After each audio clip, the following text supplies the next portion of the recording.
姑娘是宁国公府长房的6小姐，排行第9。我死后，姑娘必须进京，只有拿回自己的身份，才会有好姻缘。前一秒，我还在和丧尸皇同归于尽，后一秒，我竟到了这里。油尽灯枯，这人快不行了。你说清楚，我是谁？这里又是哪里？姑奶奶嫁入宁国公府10年，只生下5位姑娘。亲家太太不满，想给姑爷纳妾，太太经不住姑奶奶苦求，亲自调换了2个孩子。镇国公府的4舍个成了宁国公府嫡长孙，姑娘你则成了镇国公府长房的大姑娘。既然我成了镇国公府的姑娘，为什么会在这里？姑奶奶曾向大奶奶承诺，将来的宁国公府由4哥继承，再把姑娘娶回宁国公府。大奶奶既贪宁国公爵位，又恨姑奶奶知她母子分离，更不愿自己的亲生儿子娶小姑子的女儿。姑娘6个月时，她借回娘家的机会，抱来亲妹妹所生之女顶替姑娘，又命我把姑娘抱到外地，悄悄溺死埋了。亲生的不要，假的顶上，还要杀真货灭口，这家人够毒。我虽是大奶奶的陪房，可姑爷曾救过我全家，我实在不忍姑娘殒命，便抱着姑娘逃离京城。本想等姑娘再大些，就带姑娘回去找姑爷说明身份，可我快不行了。成功了，异能竟然也跟着我来了。柜子里有我留下的所有证据，姑娘长得和姑爷极像，尽管进京寻亲，莫要耽搁。好，去不去，等我弄清楚状况再说。我可不习惯把命交给别人。我没有回去复命，大奶奶定不会饶了我家人。若他们还活着，求姑娘看顾一二。我丈夫叫陈瑞，儿子叫虎头。你放心，我记住了。姑娘一定要好好活着。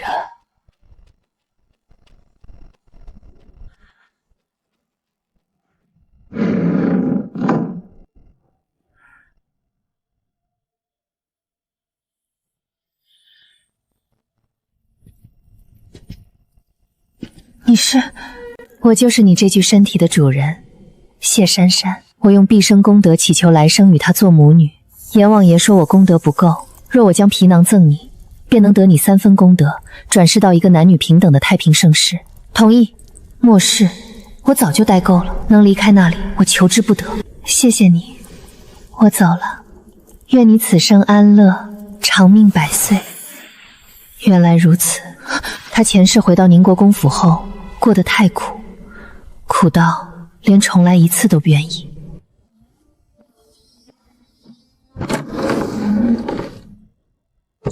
证据倒是齐全，赵嬷嬷为了他，真是把能做的都做了。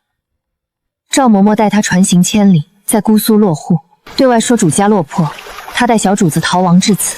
平日卖针线度日，却还按公侯之家规矩教他读书、琴棋书画。难怪你宁愿来生和他做母女，也不愿再回那座公府。等等，我的空间，异能在，空间也在，很好。宁国公府真千金，京城寻亲不急，先看看这个世界够不够我横行无忌。空间还在，可惜还是那个鸡肋空间，长3米，宽3米，3 3米。不能进人，没有良田灵泉，也不能保鲜，在末世只能当个行李箱。不过我这个行李箱里有金子，末世里别人抢食物、水、药品、武器，我遇见黄金白银也顺手收了些。现在看来倒是便宜我了。宁国公府真千金急着进京认亲，不必，这些金银够我花到地老天荒，分了我的功德。希望你们娘儿俩来生投个好胎。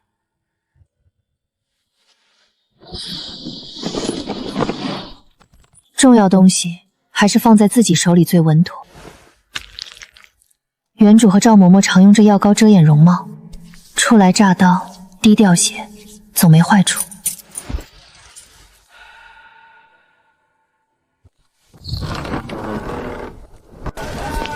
谢姐姐，今儿吃什么？一碗素面。好嘞。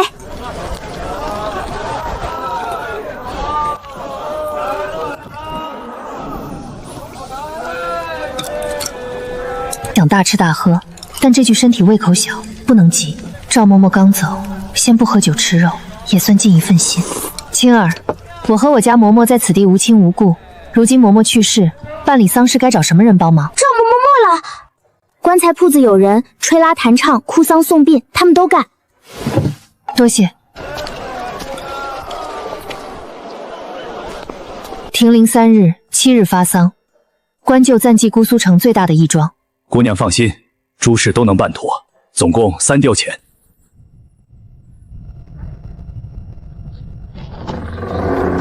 赵嬷嬷养了原主一场，她该有的体面不能少。这身体太弱，好在异能能滋养改造，武艺也能重新捡起来。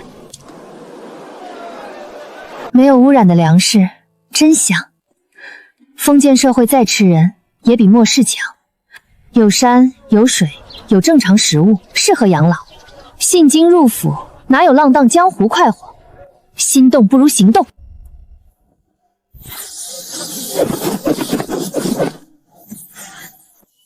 金子太显眼，日常花用还是碎银铜钱方便。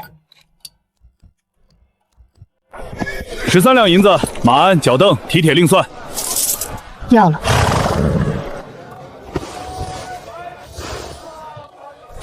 女子独行，总有不便，换身男装省事。2把腰刀，2把短戟。上腰刀一吊700文，次一等300文。要上腰刀。上等匕首300文一把，成会4吊钱。那刀呢？西域来的边铁雪花刀，足银4两一把。要2把。上等弓，连弓弦650文，羽箭单支19文。姑娘要多少？2把弓，100支羽箭。客官爽快，该收15两2钱，您给15两7分50足银，找您545文。这银子成色好，我再送您牛皮弓带和箭囊，还请出示户籍文书，登记在册。金银虽多，出门在外，铜钱也少不得。去往何处？做什么？京城探亲。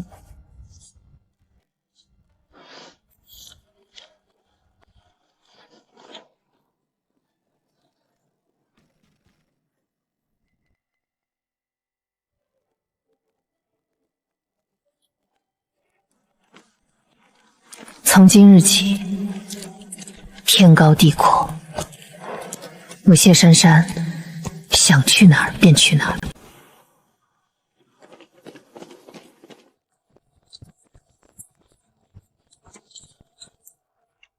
开门！喂，知道这家人去哪儿了吗？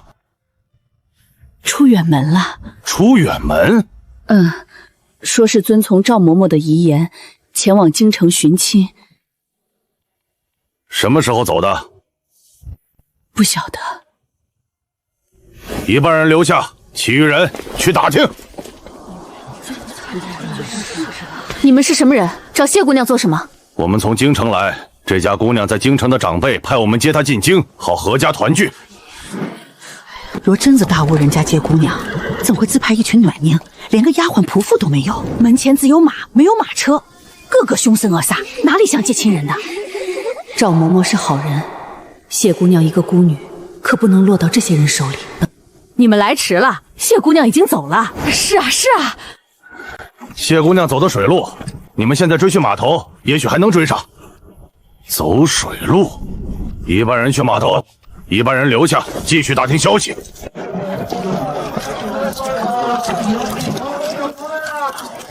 谢姑娘若还没走，得赶紧提醒她，这些人不像善茬儿。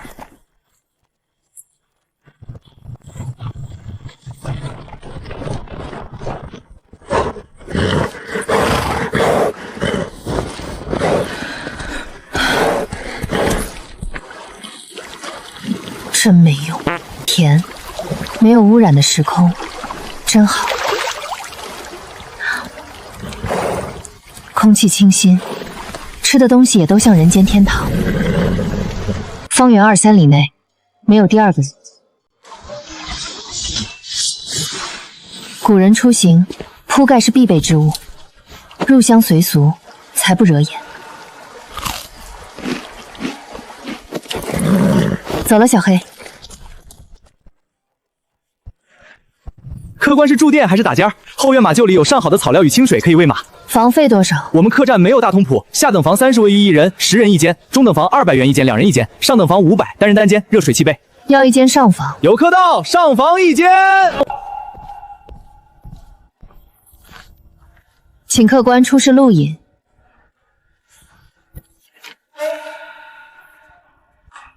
姑娘前往京城，该往北去，怎么往东南来了？我不大分得清东南西北，竟然走错道了吗？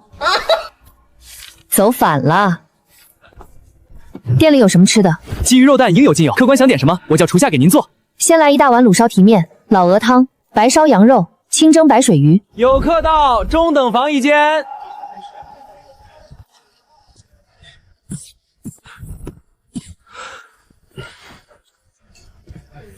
我有一名书童清风为伴，请老板娘登记一下。陌上人如玉，公子世无双，好一个绝世假公子。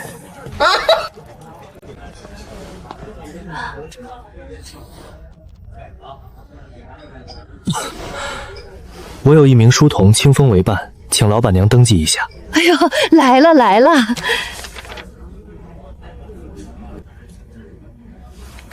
裴君，公子是宋江府的裴君，进京赶考。裴举是谁？就是咱们金陵省3年前的解元公啊，当时才15岁，全省第一。不仅如此，还是小3元。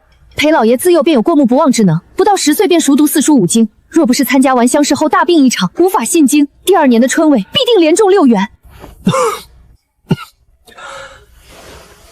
才疏学浅，令各位见笑了。不，裴老爷大驾光临，小店蓬荜生辉。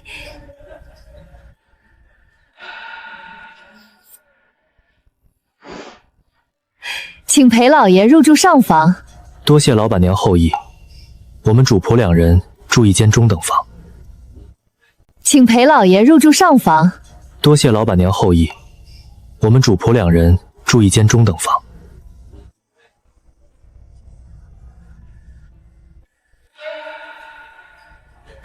裴老爷果然仁厚，待身边人也这般体面。既如此，给您安排中等房。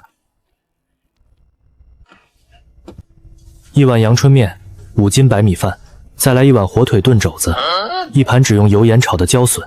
哎，小的这就去。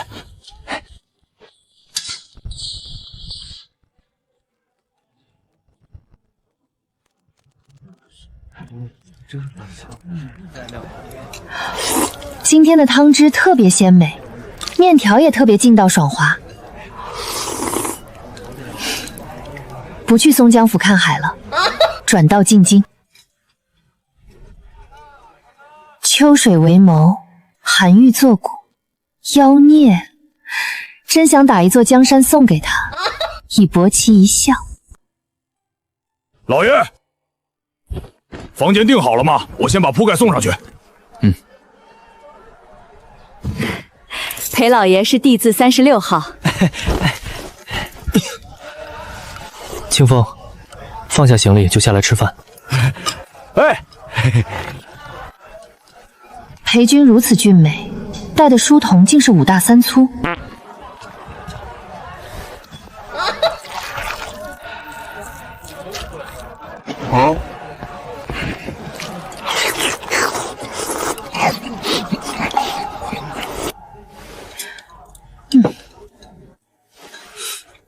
老爷得跟这位姑娘学些吃饭的本事，唯有吃得多，才能养得身体越来越好。说的没错，裴公子吃的太少了，1碗面都不够我塞牙缝。天生脾胃削弱，若吃的太多反而不美。老爷说的是，我家老爷样样都好，貌若潘安，才高8斗，就是身体不争气。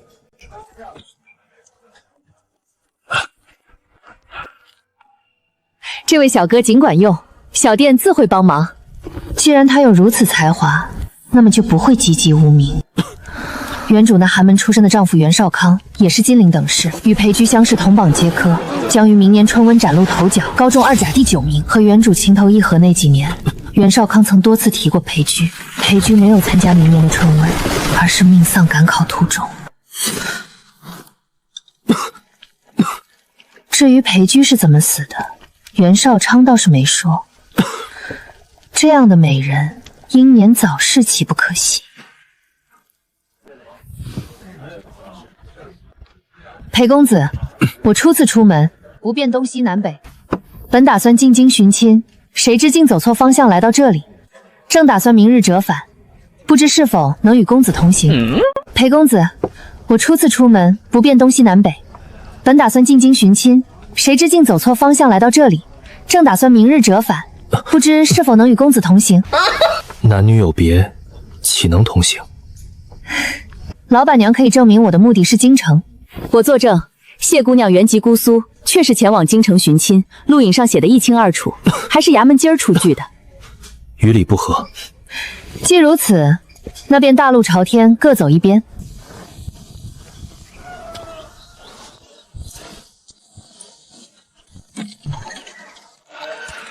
同行不许，远远跟着，总没人管得着。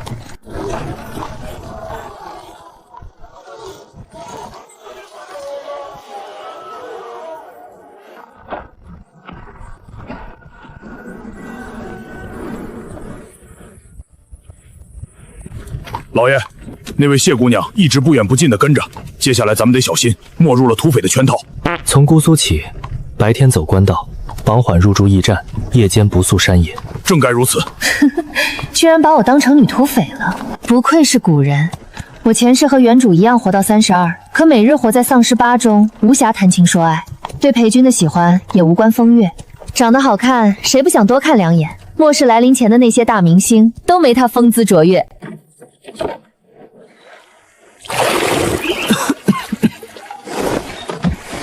小黑，自己吃草去。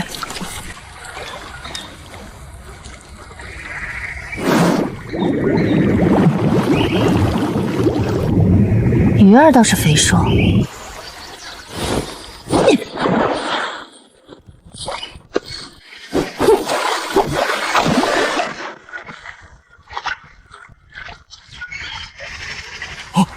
老爷，果然是个女土匪。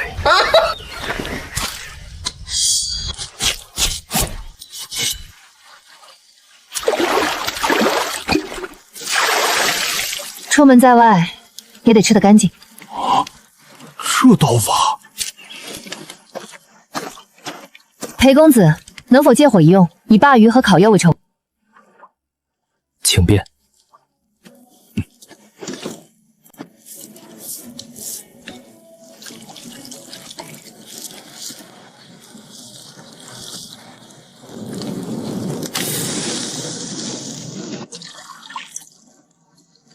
先腌一腌。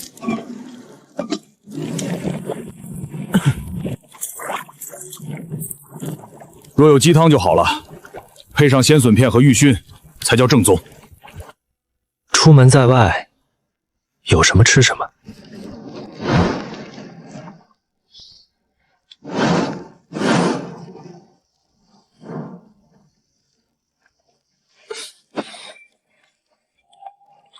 谢姑娘，请。多谢。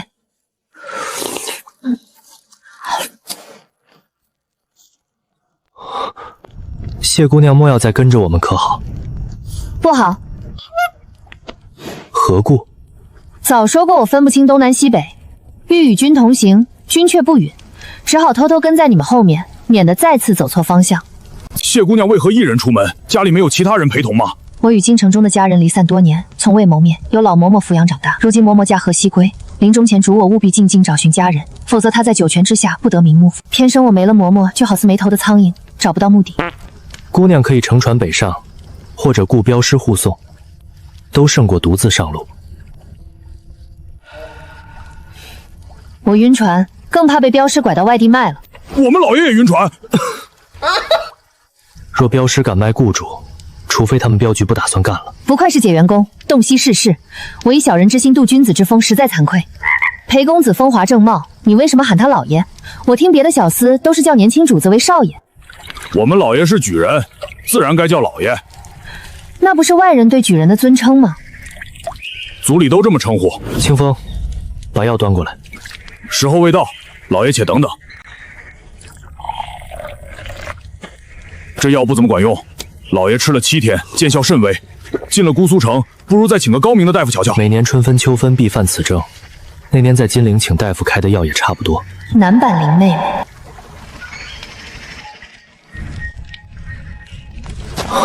老爷，怎么了？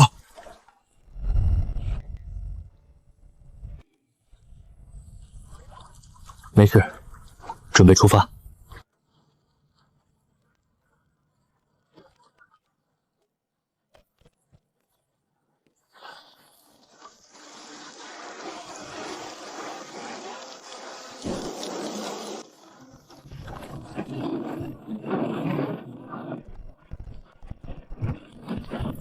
小娘子好不懂规矩，朝廷的驿站岂能随意入住？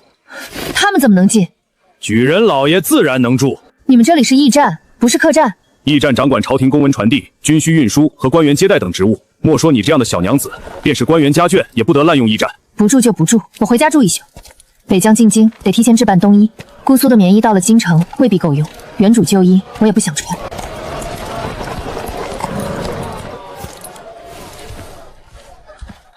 掌柜的，把你们铺子里最好的男女皮袍、皮斗篷拿出来。我拿得出，怕姑娘您穿不得。何意？本朝上火德自高宗起颁下规定，庶民妻女不得穿大红、鸦青和黄色，禁穿锦绣绫罗，禁戴珠宝玉翠。庶民可穿绸纱绢布配金银，商贾只许穿绢布配银，譬如小人。另外，3品官员以下不得穿貂皮，举人以下不得穿狐皮，庶民穿鼠皮、羊皮，商贾同上，否则以僭越之罪。披在裴举身上，一定好看。此裘价值1000金，整个姑苏城只此一件，举人以上才能穿。金陵省3年前的解元宫，配不配？裴举裴解元吗？没错。听闻裴解元有天人之姿，胡白裘穿在裴解元身上，必定相得益彰。解元宫已具备选官之姿，除海龙皮、玄狐、紫貂外，所有皮货都穿得。姑娘尽管挑选。如此说来，我若想穿锦绣绫罗，戴珠宝玉翠，吃山珍海味，非得回宁国公府不可了。高宗是什么网蛋投胎？不仅推翻太祖制度，还大搞对立。这件胡白裘先取下来。这件胡白裘要了，再把适合冬日北上的皮袍、皮袄、皮褂、皮裙、皮靴都拿来我看看。姑娘稍后。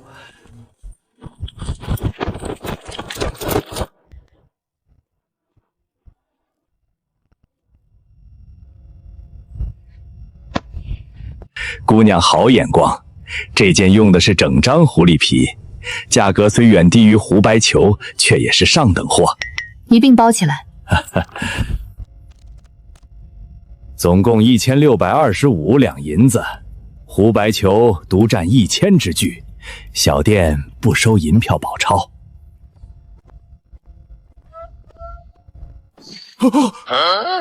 金子，这么大一块，快去钱庄借大银剪子。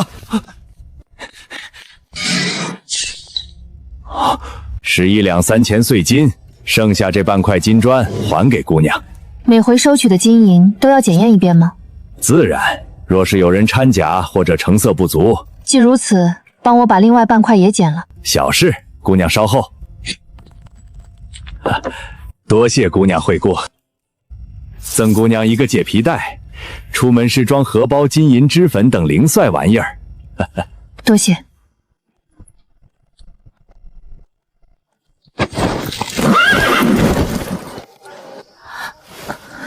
珊姐儿，你千万别回家。幸雨，昨儿你出门后，忽然来了10几个凶神恶煞的汉子，说是你京城的亲戚派他们来接你进京。大家伙瞧着不像，都说你出远门寻亲了。他们不信，就进驻在客栈里，到处打听你的消息。你可别自投罗网。你怎么又回来了？走错路了，回来住一晚再出门。他们还说了什么？不晓得，他们并没有细说。原主抵达京城是3个月后的事情，怎会有人提前找过来？还精准找到原主的住处，我去会会他们。你没听明白吗？他们不是好人。放心，我不怕他们。嬷嬷在世时曾花重金请高人私下教我武艺，因是女儿身，所以没有对外宣扬。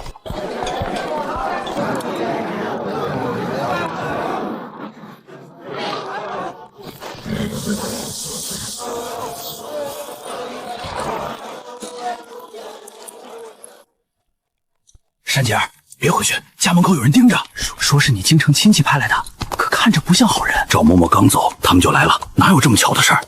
多谢诸位，我心里有数。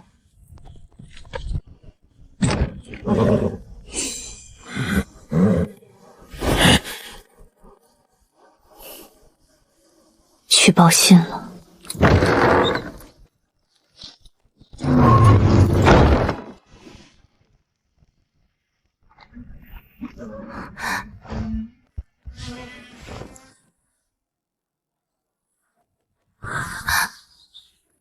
姑娘，我叫马三，是宁国公府的下人。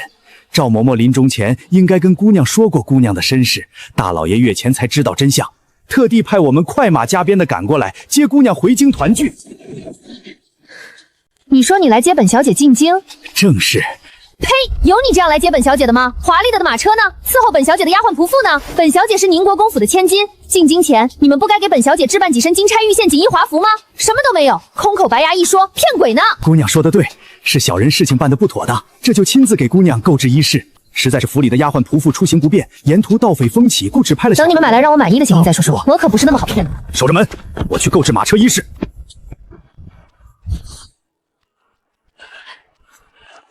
谢姐姐，你真要跟他们进京吗？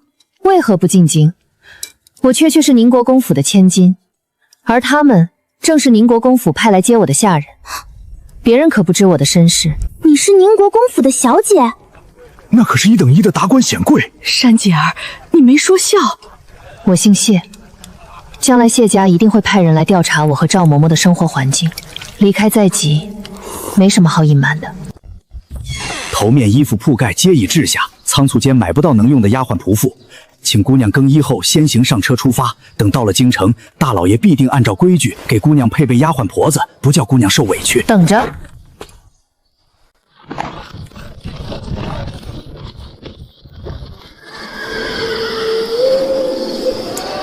这个要了，那个也要了。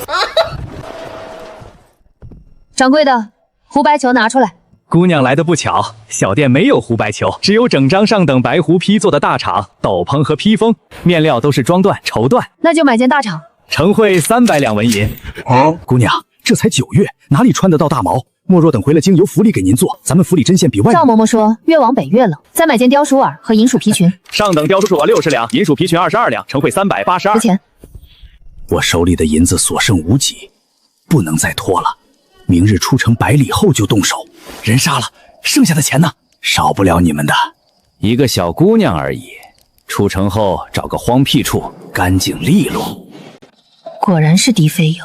既然如此，当杀之而后快。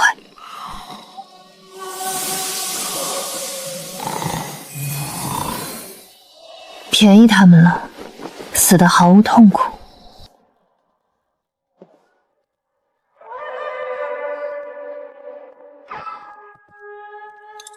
说好早起赶路的，谁知道现在还没下来。劳烦小二哥去下等房叫他们起床。姑娘稍后，小的这就去。死人了！3间下房里一共14人，全死了！报官，快去报官！昨晚我们竟和这么多尸体住在一间客店里，这地方不能住了。你与死者同行？我自小长于姑苏城内，抚养我长大的嬷嬷说我是宁国公府千金，流落江南。临终前叫我进京寻亲，在昆山偶遇本水员公裴居，走同一条路回的姑苏，发现宁国公府派人来接我，我就跟他们上路了。昨晚吃完饭回房洗澡休息，没再出去过。许多人可以作证，谢姑娘没下楼，而且下等房距离上房很远，也未见有人进出那3间房。你怎么确定他们是宁国公府派来的人？马三自己说的，说是我爹派他来接顺京团聚的。若不是宁国公府的人，他们怎会知道我的身世，还特意来接我进京？他不是宁国公府的人，是郑国公府的。南下是为了抓一个逃奴，接你回宁国公府，乃是无稽之谈。怎么会？难道是我娘派来的？我娘是郑国公府的千金。你是宁国公之女？没错，我爹是宁国公谢峰，我娘是郑国公府千金姓赵，我是他们的第6个女儿。胡说！他们只有5女1子，其中次女早夭，病中人尽皆知。可若儿子是假的，我是真的呢？你把话说清楚。赵嬷嬷临终前告诉我，当年我娘与郑国公府的姨娘同日生产。傻子才保守身世秘密，闹得人尽皆知才好。既如此，姑娘先回房休息，等确认此案与姑娘无关，姑娘就进京寻亲，千万不要被人哄骗。好。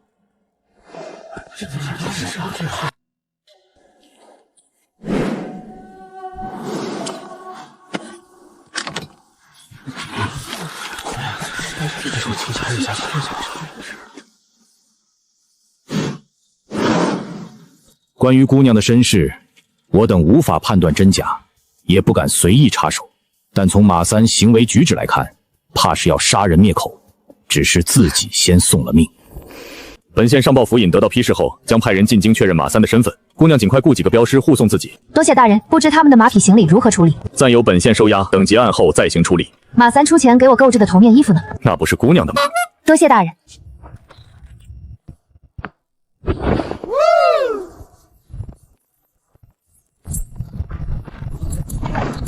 发了一笔小财，该去找美少年养眼睛了。裴剧，你等着！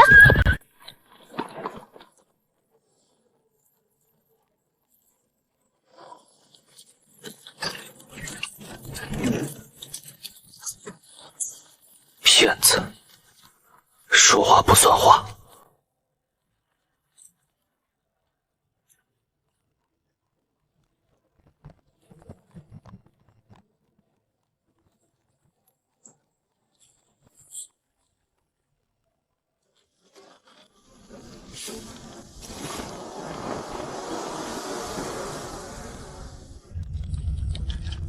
出了金陵省再往北，咱们就得小心了。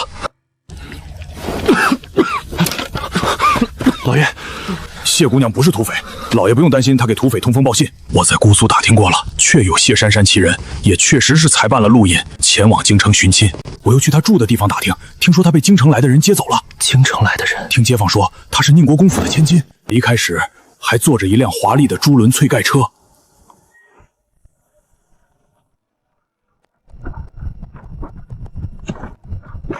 朱轮翠盖车，老爷，快看，是谢姑娘！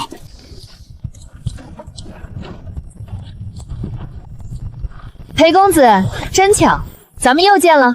谢姑娘辨得出东南西北了？很遗憾，还是分不清。一路上问过无数人，才沿着官道追上裴公子。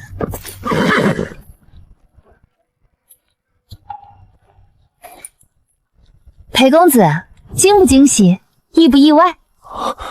谢姑娘，请自重。何谓自重？好啦好啦，我一定自重，你别皱眉。谢姑娘，我在。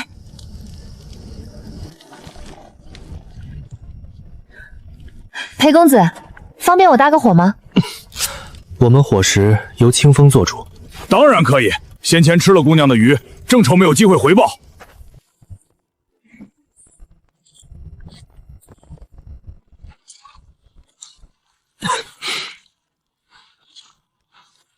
啊，谢姑娘一个人吃得完？不是由你们帮忙解决吗？肉和蛋是我早上买的，再放下去就不新鲜了，麻烦你全做出来。全做出来？全做出来。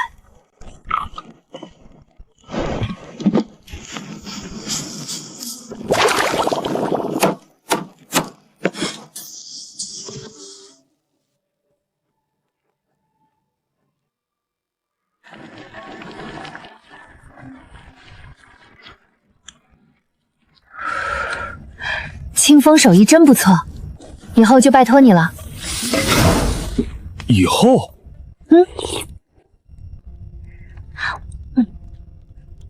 宁国公府的下人没准备厨子跟前跟后。咦，你怎么知道？我们在姑苏采购补界时听人说的，大家都说没想到会和宁国公府流落在外的千金比邻而居。谢姑娘，那些下人去哪里了？真不是你们特地去打听的？当然不是。笑什么？我没笑。哼，那些人来势汹汹，明显不怀好意，你居然跟他们离开。裴公子在关心我吗？谁关心你了？我是就事论事。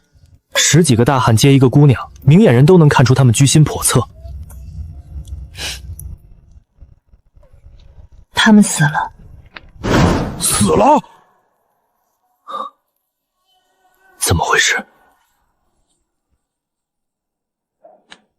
不清楚。我知道他们是敌非友，本想把他们的钱财榨干后就溜之大吉，谁知他们都死在精灵客店里了。死得好。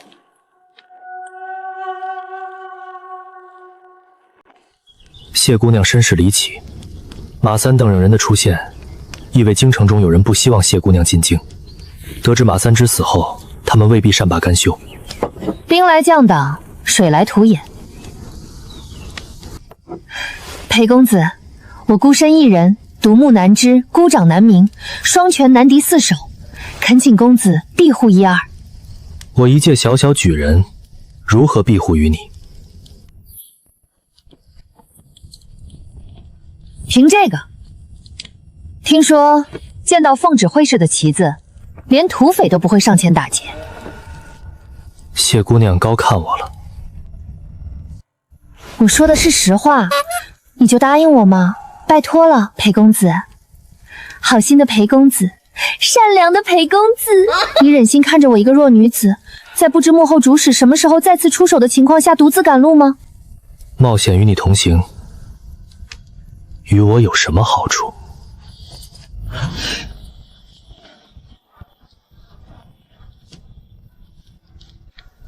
你把手伸出来。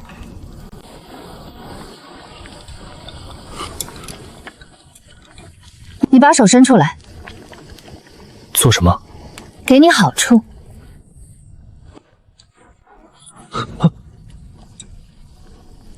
你，谢姑娘，在紧要关头，你可别跟我说男女授受不亲的废话。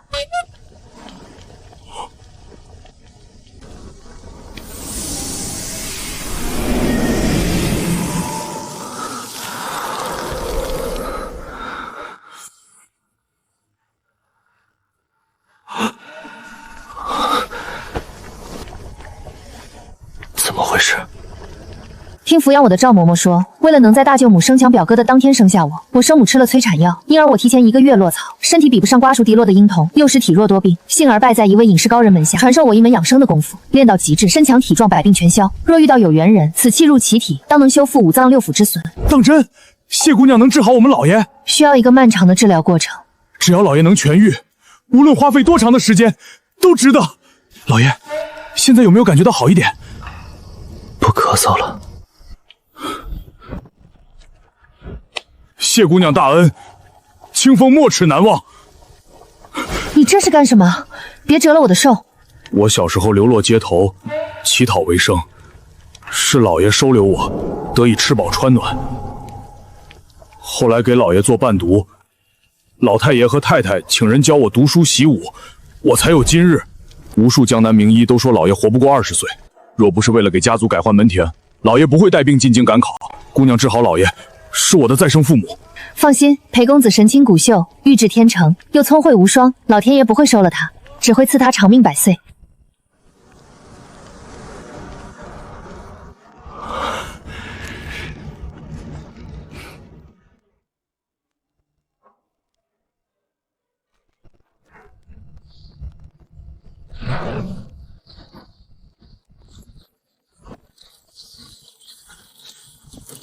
撤！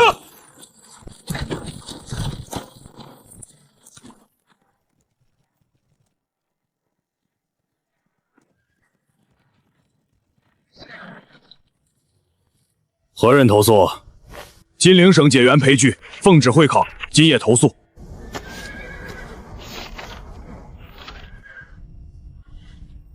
这位姑娘是同伴，同行之人可住，不免费。我付钱。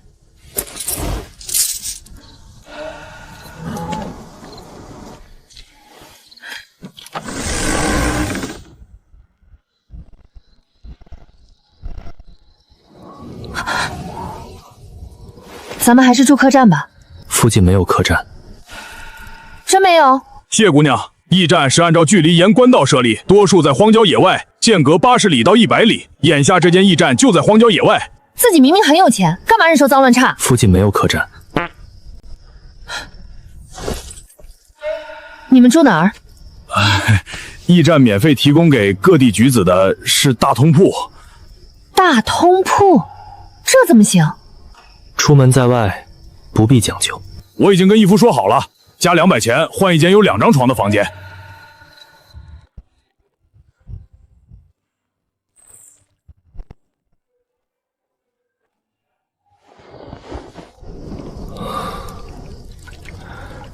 谢姑娘手段不凡，老爷足有半日没咳嗽了，赶明儿进了大城，找个大夫看看，接下来是不是不用吃药了？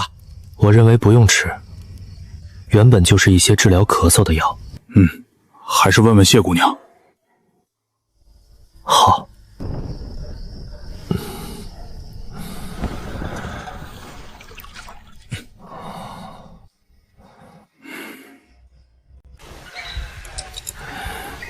谢姑娘，我们老爷现在还要吃药吗？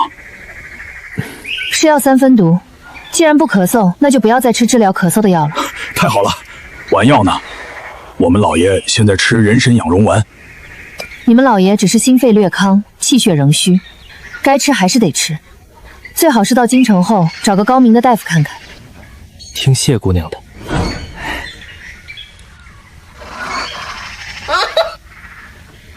裴公子，你真好看。谢姑娘，慎言。裴公子，今晚我们改住客栈好不好？我包食宿，有钱花不完，获得新生就该享受新生。谢姑娘有恩于我，费用何该由我们出？对，谢姑娘千万不要推辞，此后食宿就交给我。行。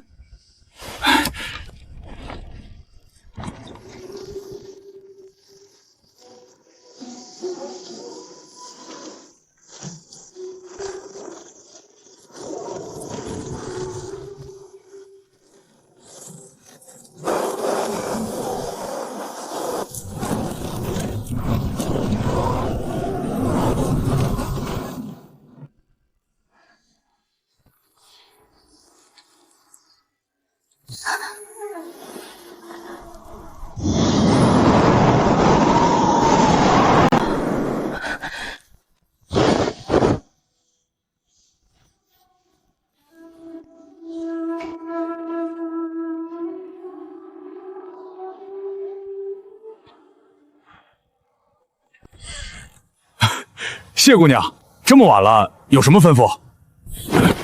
我在姑苏给自己置办冬衣的时候，看到这件斗篷，当时我就想，穿在你们老爷身上一定好看，别人都不配。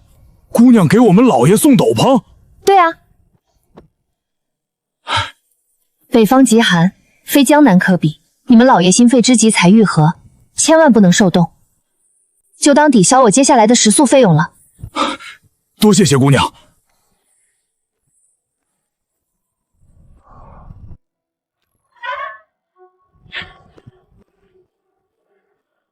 老爷，谢姑娘送了一件斗篷过来。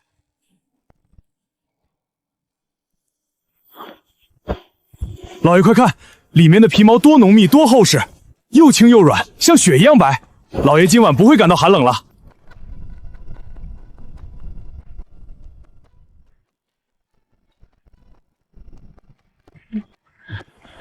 君与胡白球果然是珠联璧合，相映成辉，钱没白花。此乃谢姑娘之功，不胜感激。裴公子天生丽质，可不是我的功劳，我顶多算是锦上添花。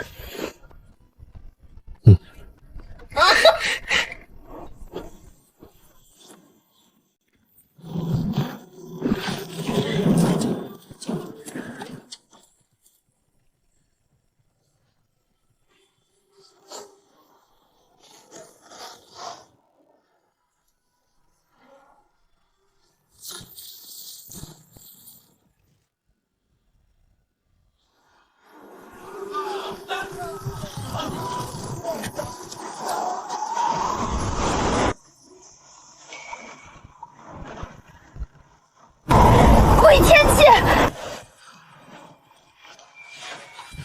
我有异能，穿着上等皮衣都觉得冷，普通百姓怎么过？是快到小冰河时期了吗？听前头来京城赶考过的老爷们说，京城极冷，一冬一春，长下3、5个月的雪，今儿算是见识到了。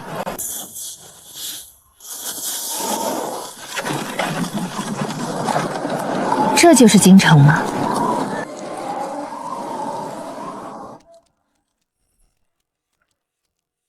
三间连在一起的上房，暖炕单间、独立火道、炕桌、热水、茶具都齐备，每晚总共1两5钱银子。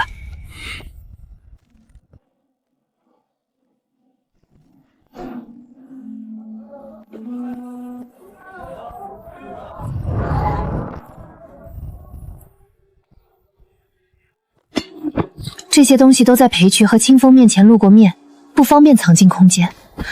等安定下来，得把里面没用的东西清理出来。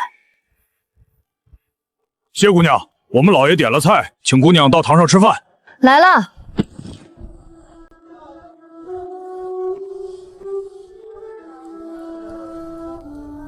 谢姑娘，请。裴公子请。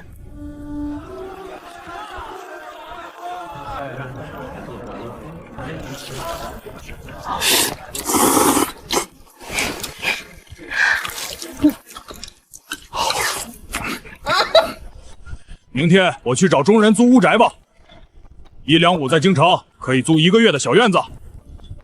若贡院附近租不到，就租在翰林院附近。是，老爷。为什么不买？本朝太祖规定，任何官员不可在任职之地购买田宅商铺，即使现在买下来，等我做官后也要卖掉。居然有这样的规定，还真有，连家属下人都不能买。老爷不能买，谢姑娘可以。不如谢姑娘买下来出租给我们。别看外表粗犷，心思还挺细。江南一座2间正房带厢房的小院，花费不过30-40银子，即使京城贵1倍，70-80两银子也够买一座了。等我拿回自己的身份后再置产不迟。你要去宁国公府？送上门的不值钱，我要让宁国公亲自来接我。他不想把爵位传给假儿子，就一定会请我这个真女儿回家。需要帮忙吗？多谢你的好意，暂时不用。有什么事不方便自己出面，让清风去办。老爷说的对，谢姑娘尽管吩咐。还真有一件事。姑娘请说。现任宁国公谢峰就是我的亲爹，他膝下有3个儿子，长子谢瑾，其嫡妻赵氏夫人所生，就是14年前和我调包的那个，今年15岁。次子谢瑜是其妾刘氏所生，比谢瑾小2岁，今年13。三子谢恒出自其妾云氏，比谢瑜小2岁。若真相大白，谢瑾不再是宁国公府继承人，爵位将要落在谢瑜身上。姑娘打算从他身上入手。裴公子果然聪明绝顶。哦，不妥。为何？莫若直捣黄龙。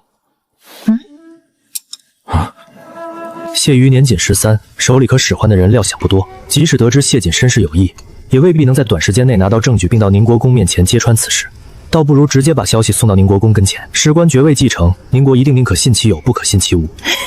裴公子所言极是，就听裴公子的。听闻赵嬷嬷说，我爹的奶哥哥叫李富，住在宁国公府后街，既爱喝酒赌钱。宁国公公府与王公府府附近没有酒肆赌坊，距离最近的10里街却有。他常去，不走远。你到那里寻访，定能找到他。他下巴长有一颗鹰痣，招风耳，身材中等且肥胖，容易辨认出来。不要刻意告知，若在酒肆碰见，你就假装食客；若在赌坊碰见，你就假装赌钱。说闲话一样，说你在金陵听见一桩关于宁国公府真假血脉的趣闻。老爷放心，我晓得该怎么办。既然进了京，就该轮到我主动出击了。我家老爷进京赶考，觉得住客栈花费太过，想在宫院附近租个小院，不必很大，但求家具齐全，2-3间正房带厢房，得有做饭养马的地方。这样的独门独院自然有，就是明年是大比之年，行情紧切，租金已经涨上来了，比别处要贵1倍。是多少？春闱结束后租金回落，2两银子1个月。春闱前后半年翻倍，须得4两银子，且得押1付1，不得拖延。常有举日老爷与同窗或者好友合租，分担租金。我们老爷爱清静，不与人合租。先吃饭，吃完饭带我去瞧瞧，先租下来。好。烫一坛子汇泉酒，1碟猪头肉，1碟花生米，再切1条猪河舌，半个水晶冻。好嘞。不愧是京城，比江南贵了不少。我在金陵听到一桩新闻，和京城宁国公府有关，不知你们京城中有没有人听说？什么新闻？差不多1个月前，金陵一家客栈死了14个人，带头的一个说是宁国公府派人去姑苏接他们家姑娘的下人，接到姑娘返程路过金陵，不知怎的，一夜之间全死得无声无息，里外没有一丝伤痕。也不是中毒，当时就惊动全城，死了14个人，那可是大案。他们接到的姑娘倒没事儿，当地县太爷仔细一盘问，谁知那姑娘自称是宁国公府嫡出的千金，14年前被调包后流落到江南。胡说八道，哪有这样的事儿？小心我把你送到官府里。这件事在金陵可不是秘密，不信派人去打听就知道。那姑娘还说，抚养她的嬷嬷告诉她，她是在镇国公府出生的，镇国公府大房的4哥顶替了她，是她嫡亲的表哥，同年同月同日生的。哥儿是凌晨生的，她是晚上生的。无稽之谈！镇国公府大姑娘在府里好好的，是不是胡言乱语？你们等明年开春，金陵派人进京调查就知道了。死的那些人是以马三为首，谢姑娘以为是宁国公府派去接她的下人，结果县太爷查看录印才知是镇国公府的下人。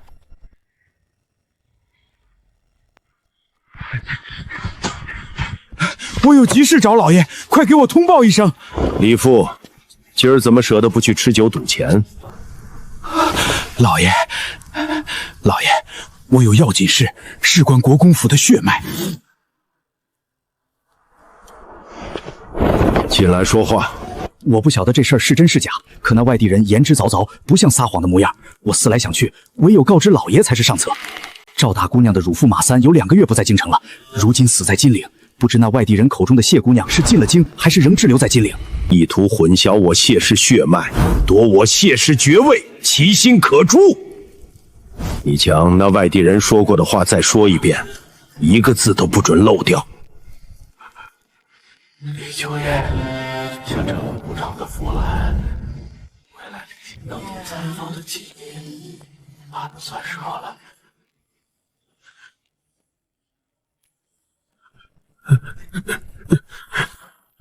带上人，拿上家伙，把当年的稳婆和太太、丫鬟婆子统统捆上带过来。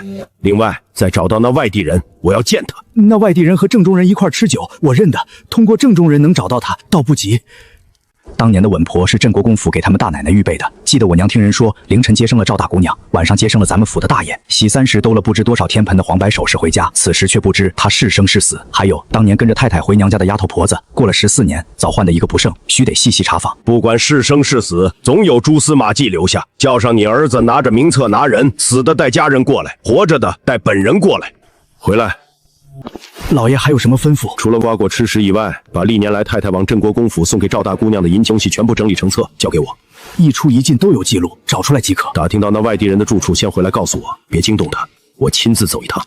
吩咐前门后门的门房，打从今儿起，除了我外院的人，其他上下人等只许进不许出，违令者直接拿下锁起来，等我处置。是。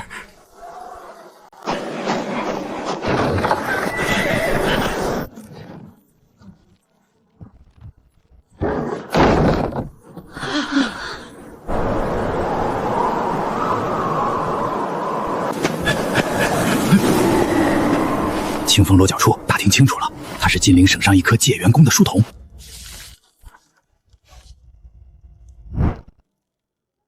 就是他了，谢姑娘。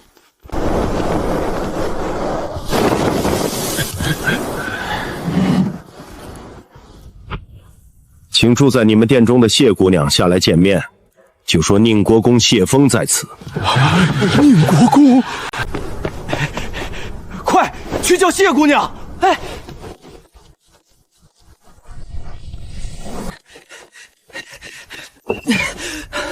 谢姑娘说堂上人多眼杂，请国公爷到上房会见。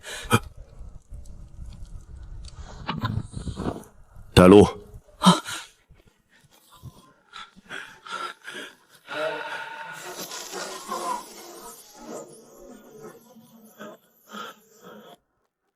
谢姑娘，宁国公到了。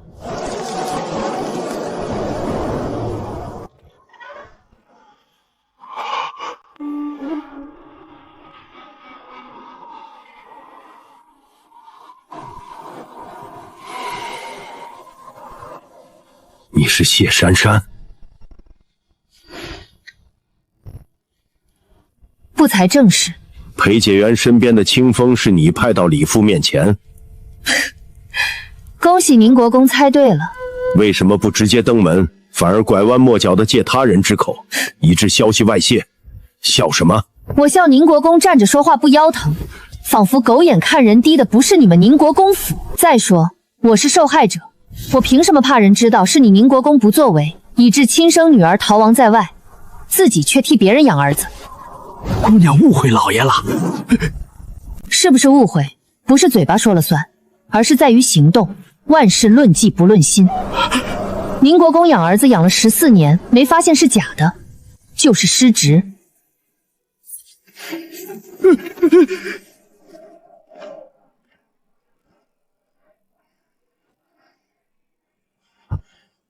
你跟我回府？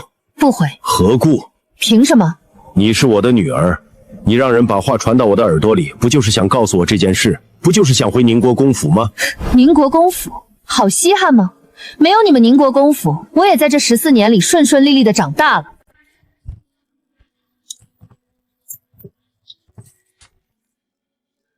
我是不喜欢别人顶替我的身份过好日子。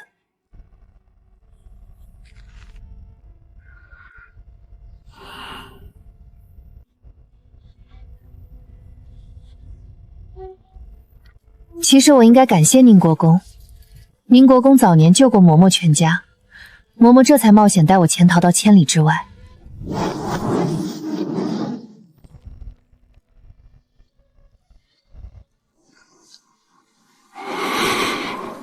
可恶！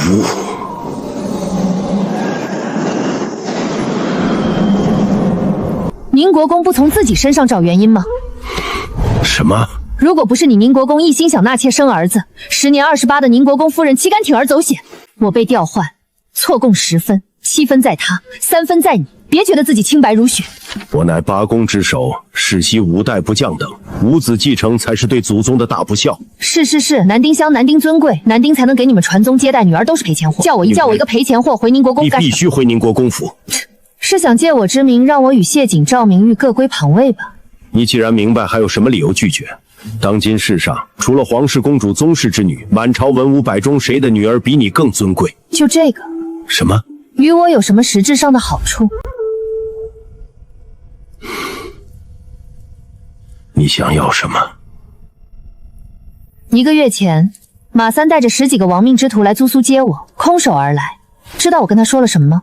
说的什么？我说他没有骏马香车，没有丫鬟仆服，没有金钗玉船，没有锦衣罗裙、轻裘宝带，休想请动本小姐。李父，听到没有？小的听到了，请国公爷发话。你回府里找周嬷嬷，打开我院里的内库房，取出陛下今年才赏下的大红织金翠羽团片白狐披风，再配上10顷缂丝紫貂斗篷与昭君套大风领。我年轻时有条用上次红宝所做的抹额，一并找出带过来。就这些。叫人把大姑娘出钱住的西院上房收拾出来，一应家具陈设、妆帘珠玉皆从我库房里拿。房里配8个大丫头、8个小丫头、8个婆子，头尖耍滑的一概不要。接姑娘回府的马车用4匹高头带马。是。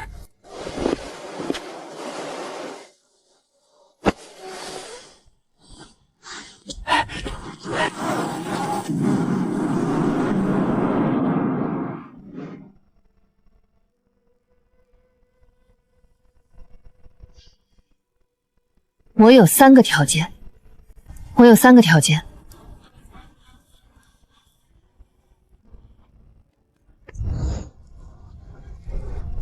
哪3个？我的终身大事由自己做主。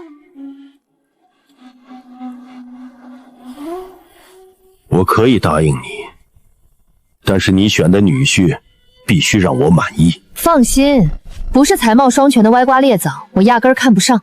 到目前为止，世间只有一个陪居让我感叹造物主的神奇。我只是不希望将来有人利用我的婚姻做文章。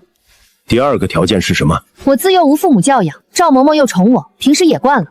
宁国府不准用大门出二门不迈的狗屁规矩约束我，爱出门就出门，想什么时候出门就什么时候出门，骑马打猎也好，逛街游玩也罢，任何人不得有异议。国公爷若是不答应，我就不回去。反正我在外面不愁吃喝，逍遥自在。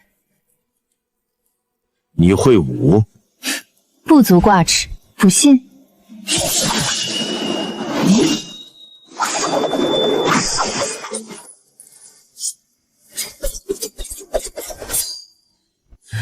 我的武功无人能比。第2个条件，我答应了，每回出门带足人手即可。你可以说出你的第3个条件了。第3个，谢晋顶替我才得以享受宁国公府继承人的待遇。我要郑国公府补偿我。谢晋在宁国公府吃了多少，用了多少，花了多少，赵明婉从宁国公府拿了多少，一笔一笔的算清楚，全部折成银两送到我手里，1分1厘都不能少。好，这一点最像我和你爷爷，锱铢必较，绝不吃亏。若郑国公府悉心抚养原主长大，促其嫁回宁国公府，2个孩子勉强算得上互不相欠。可谁叫郑国公府大奶奶临时既要又要呢？既有谋害原主之心，就该承受应有的惩罚。先就这些条件，其他的等我想到了再说。你长得像我，脾气更像你爷爷，不讲道理。胡说！本小姐最喜欢晓之以理，动之以情。咱们爷俩现在不就正在讲道理吗？我若真的不讲理，您老人家就是捧着金山银山送到我面前，我也不稀罕。好大的口气！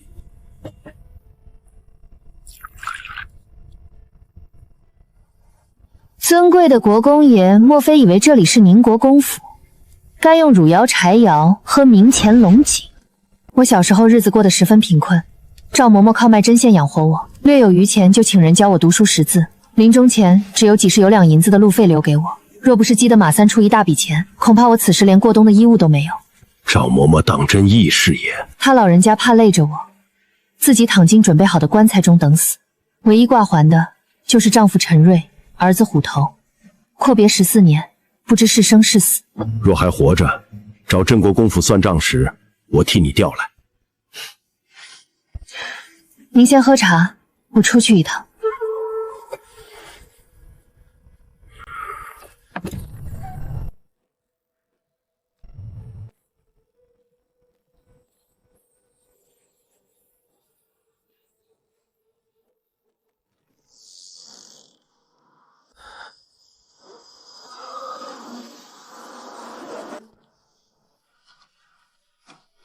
裴公子魂归来兮。谢姑娘打算离开了吗？正是，宁国公亲自来接，我自然要给面子。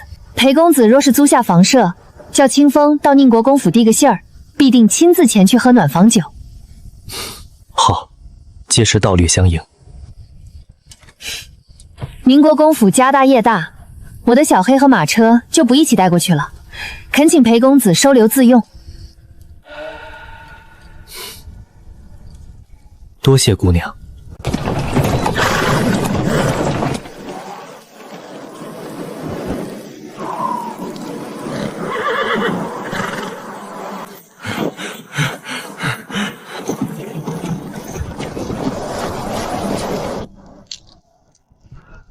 国公爷，人带来了。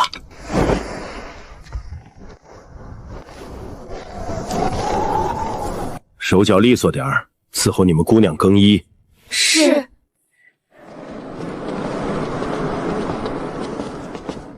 给姑娘请安，请姑娘更衣。我看看都是什么？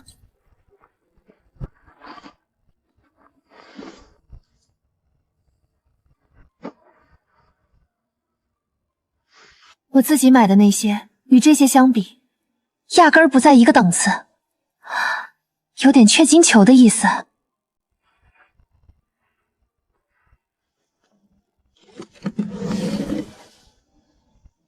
好东西，不是用钱就能买到的东西。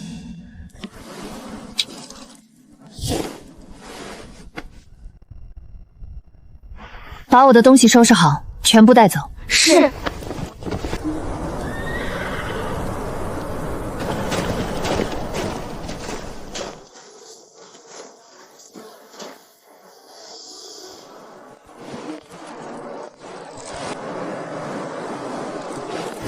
原来这才是宁国公府的排场，连马车都用4匹马，车厢上的装饰金光闪闪，不知是不是真金。按本朝规定，朱轮红盖是国公之女的出行车驾，兼以金饰。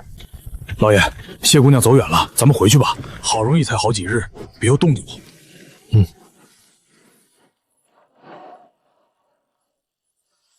照顾好谢姑娘的马。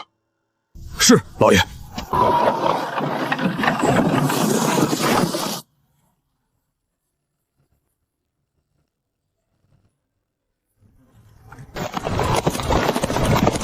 封建制度之严谨，可见一斑。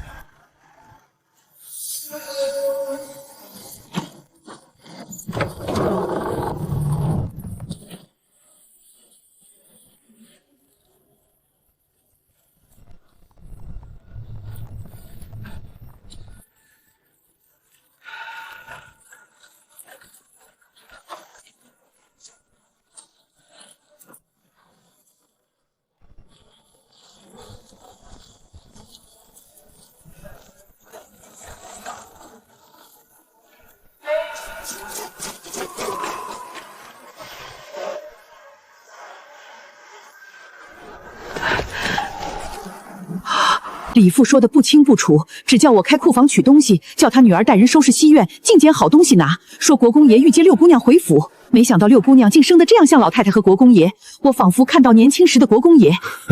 我见到他也吓了一跳。外头冷，姑娘快回房暖和暖和。有劳嬷嬷。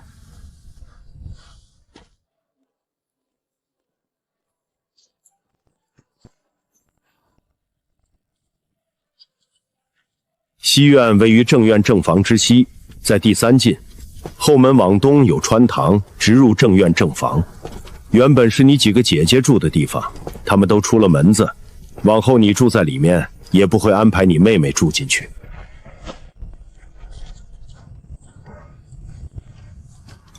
西院归我一个人住，很好。老爷、姑娘，房间已经收拾齐整，请姑娘入内检视，若有不足之处，立刻更改。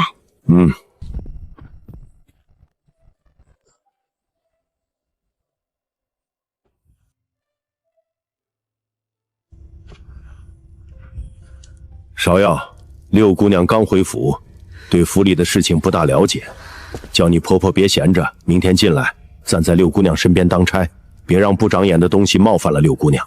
一早就来。周嬷嬷，六姑娘从小没在我跟前长大，往后缺了什么穿的用的，库房里取用，不必惊动公众。太太过问，该怎么回呢？镇国公府令我亲生女儿流落在外14年，又以甲子冒充我亲子，企图窃取我宁国公爵位。我明天面圣后就去找镇国公府算账，他未必有时间过问。什么？大爷不是国公爷亲生的？正是。太太当年在镇国公府生下的是六姑娘，不是谢瑾。即刻通知府里，任何人不得怠慢六姑娘，否则打一顿，撵出去。是。你先歇着，缺什么只管吩咐下去。知道了，爹。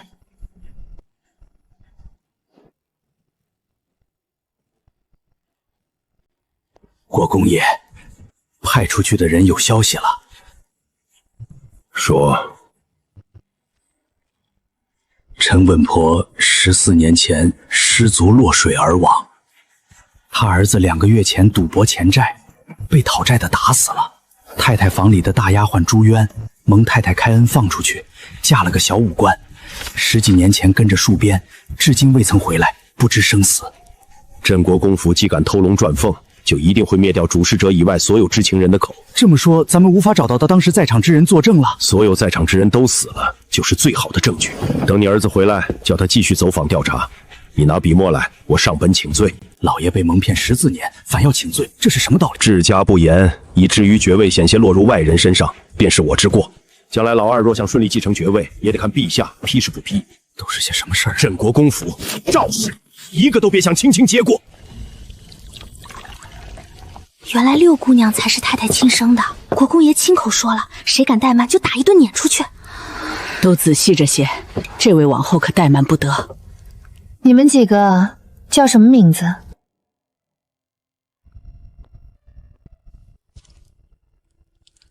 回姑娘，我今年17岁，原本是大姑奶奶房里的小丫头。大姑奶奶出阁后，又服侍过3姑奶奶和5姑奶奶。5姑奶奶年初出阁时没带上我，我就留下负责打理西院的大小事务。芍药姐姐选我上来，就是看中这一点，请姑娘赐名。以后你就叫凌霄。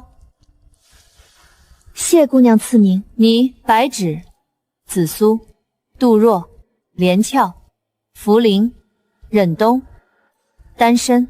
谢姑娘赐名。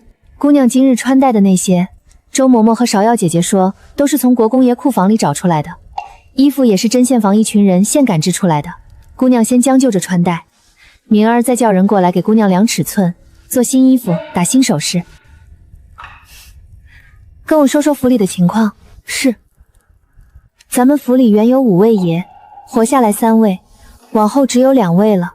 2爷名瑜，3爷名恒，和原先的大爷一起住在东院，2位爷分住东西厢房，待遇一样，每人月钱5两，年历50。房里有4个大丫鬟，4个妈妈，8个小丫鬟，外面8个小厮和8个长随，共计36人。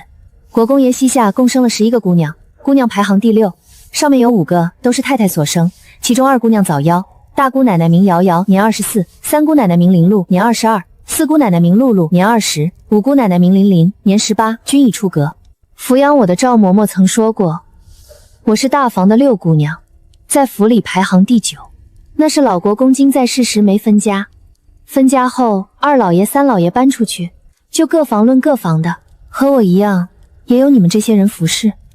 姑娘们每人每月2两月钱是一样的，年令20两。房中使唤的丫鬟婆子人数和姑娘不一样。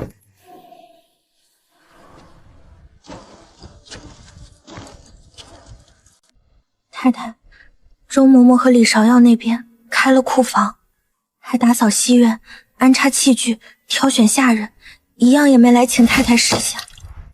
西院，谁给他们的胆子？周嬷嬷只说是国公爷的吩咐。国公爷回府了？听说刚回。太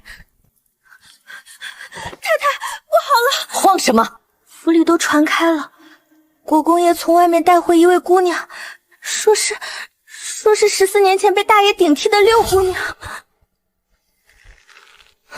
去西院。太太，夜深风大，我说去西院。是。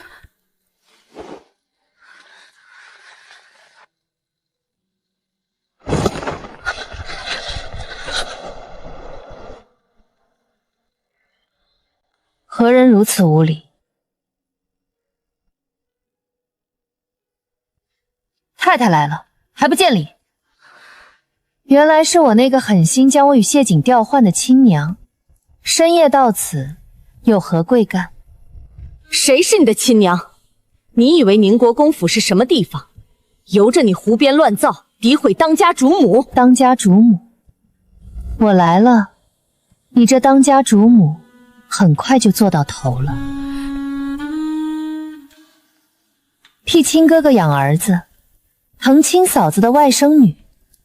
赵夫人，你是古往今来第1人，恐怕连普渡生的观世音菩萨在你面前都要甘拜下风。你说什么？听不懂，那就竖起耳朵听清楚。我谢珊珊才是你当年在镇国公府生下的宁国公府千金。不可能，不可能！你胡说！是不是国公爷信了你的鬼话？你现在最应该想的，不是我爹信不信我，而是你该怎么在我爹面前替自己辩解。太太，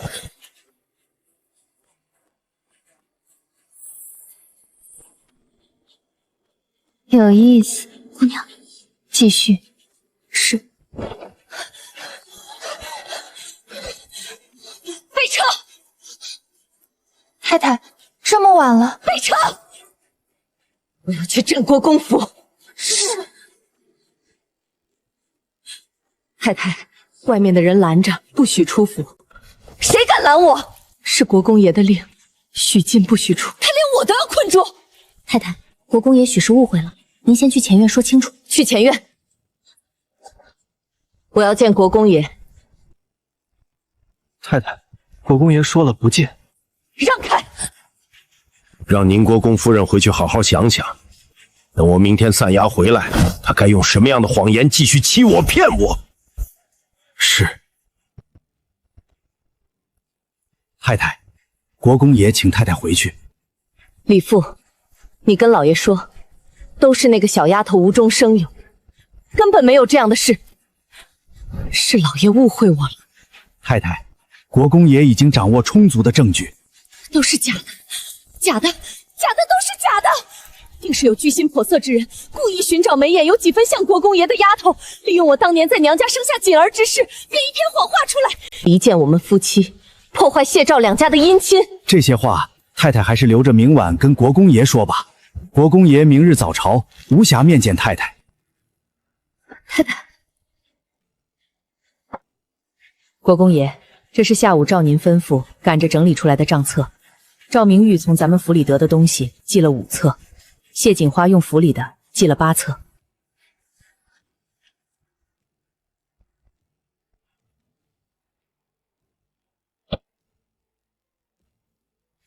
李父，老爷，你带人去东院正房，把赵锦送回镇国公府，包括一纸一笔在内，所有东西全部搬回来清点对账，少了的、用了的，另记一册。我要让镇国公府全部补贴我。是。六姑娘刚回府，恐怕手里没有积蓄，从我库房里取1000两银子，给六姑娘送去先花着，等镇国公府的补偿到手再给她。是。谢家的东西，谁也别想白拿。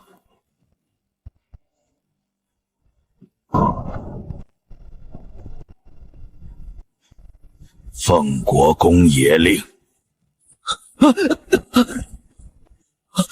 你们做什么？赵公子，该回镇国公府了。消息可是真的？周嬷嬷都传到府里了，还能有假？谢锦不是父亲亲生的。明日一早去给六姐姐问好。同行，同行。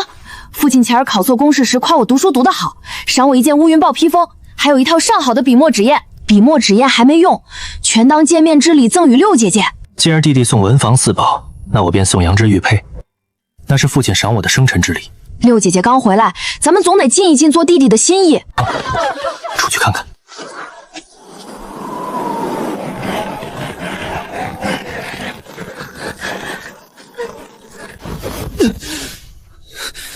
你们好大的胆子！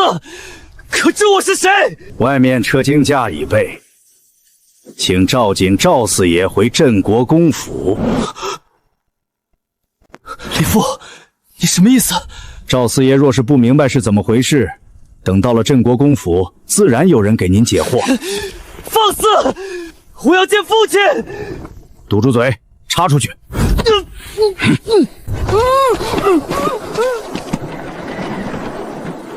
跟出去看看。是。进去。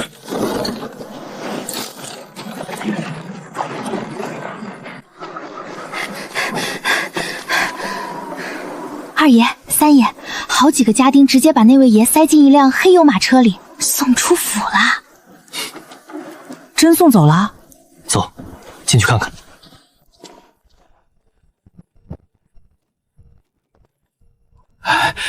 给2位爷请安。快3更了，2位爷怎么还不歇息？明天还得上学。听说六姐姐回来了，特意来问问。我们没有见过六姐姐，不知六姐姐喜欢什么，问清楚，明天面见六姐姐时也好送上我们兄弟俩的礼物。不管2位爷送什么，都是心意。六姐姐一路回来，可还安好？六姑娘已安置在西院，国公爷自有安排。既如此，不打扰李管事办差。明日我们再去西院请安。2位爷慢走。一样不许落，包括一针一线，全部搬回国公爷库房。石青锦袍1件，记上了。羊脂玉佩1枚。香龙封好，送库房。老爷，赵锦已送回镇国公府，东院上房所有物品也已全数搬回库房。周嬷嬷和我家的正带人清点登记，一件不许少。是。老爷慢行。府里的事，你盯紧。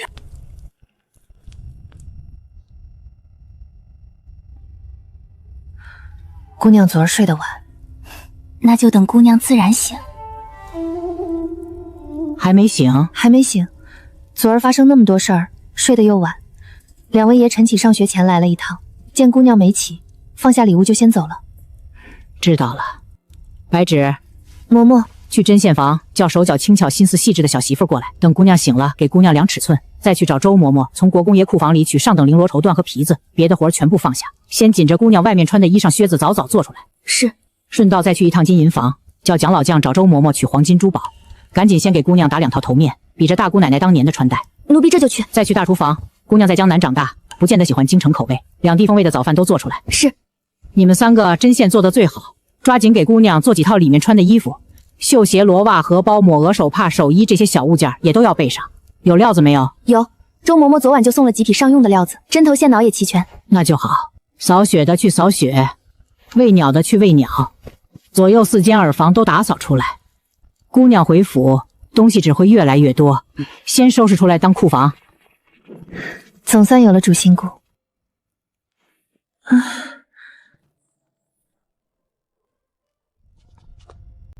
姑娘醒了。这一觉睡得不错。奴婢钱家的，给6姑娘请安。姑娘刚回府，衣裳鞋袜都得重新做，先请他们给姑娘量尺寸。给我多做几身男装。是，姑娘。男装方便骑马。姑娘喜欢，便多做几身。姑娘刚回来，我那亲家连夜把赵四爷房里的东西，包括一针一线，都搬回国公爷库房里，又把赵四爷送回镇国公府。国公爷一连5天早出晚归，未必顾得上姑娘。姑娘有什么想吃的、想要的，先告诉我，我一定给姑娘办得妥妥帖帖。姑娘，赵四爷已经被送回镇国公府了。赵瑾被送回镇国公府了？是国公爷下的令。果然打铁全靠本身硬。而且宁国公府真正当家做主的只有谢峰，赵夫人的意见根本不重要。行，没我什么用武之地了。不过没事，来日方长。昨天我用的手炉不错，姑娘要用，奴婢这就叫人再取。拿一个出来，我要送人。是。再加个精致的角炉，银骨炭和红罗炭各2篓，香饼也备上。送到何处？送到我回来前住的小客栈，交给我在江南结交的友人裴居、裴解元，再凑4样点心。大厨房里有枣泥山药糕、糖蒸酥酪、藕粉桂花糖糕，都做得不错。就这些，热的送去会凉，点心正好。现在是有福同享，他还在客栈里吃苦呢。回来时顺便跟门房打声招呼。姑娘请吩咐。若有裴解元派来的清风给我传信，不得怠慢。奴婢记下了。姑娘慢些。不慢，刚好。我胃口比较大，以后早饭就照今天这样准备，午饭加5成，晚饭比午饭少一点。是，姑娘。姑娘，这是2位爷晨期上学前送来的。哪2位？谢于少爷和谢亨少爷。谢亨少爷送的是文房4宝，谢于少爷送的是羊脂玉佩。谢景不是亲生的事，事情一出，2个庶弟坐不住了，尤其是年了谢于，谁不想直接继承超品的国姑爵位？收起来吧。姑娘不回礼吗？先收着，都是心意。时下爵位，有嫡立嫡，无嫡立庶长。赵夫人没有嫡子，姜太君当然不愿便宜小妇所生的庶子，让赵家的孙子顶进宁国公府，再把赵明苑嫁回来，这样继承宁国公府的仍是他们镇国公府的嫡亲血脉。赵嬷嬷只是林夫人的陪凡，她知道的是林夫人想让她知道的。赵夫人起先未必想到以女换子，真正先动这个念头的人恐怕不是赵夫人，是林夫人。林夫人暗示赵夫人动心，再去谋之于姜太君。他们顺风顺水14年，直到昨夜，宁国公府的人敲开了镇国公府的大门。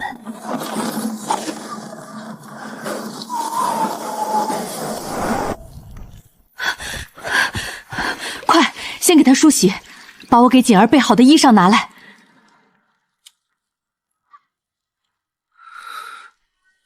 舅母，李父那赌鬼为何叫我赵锦赵四爷？舅母可这是什么意思？你先歇下。可是，先歇下。老太太，锦儿被宁国公府送回来了。李父叫他赵锦，赵四爷，听意思，竟是姑老爷发现锦儿是假的了，这可如何是好？不可能，除了咱们母子姑嫂，当年的知情者都死绝了。若不是被发现，宁国公府怎么会把锦儿送回来？连件衣裳，连双鞋都不叫她穿，冻得脸发青。先别声张，一早打发人去宁国府，接妹妹回来问清楚。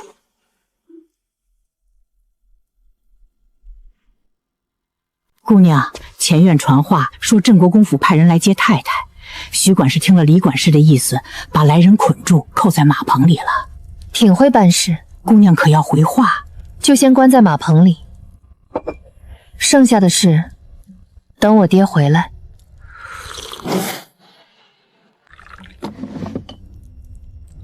乔迁之礼该送什么？寻常百姓乔迁送米面油盐柴炭酒水炊具，大户人家则送笔墨纸砚花瓶如意屏风之类。比着这个，给我准备一套。这样的东西得去国公爷库房里找。那就去库房找，再取一个如意，一架炕瓶，一对花瓶，加酒、炭、米、油，凑成8样礼，送给裴解元。他要搬新宅子，总不能空着手。那么漂亮的少年，就该被锦衣玉食包围。是。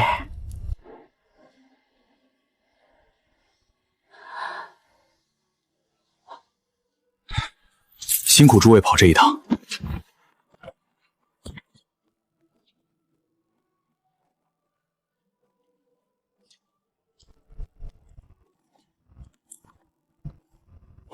好精致的点心！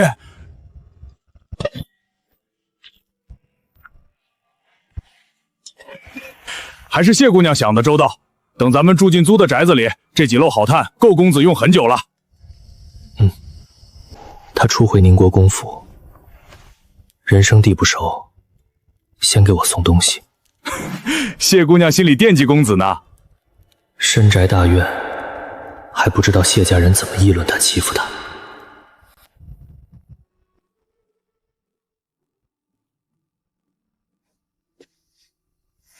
见过六姐姐，你就是被赵锦顶替后流落在外面的那个。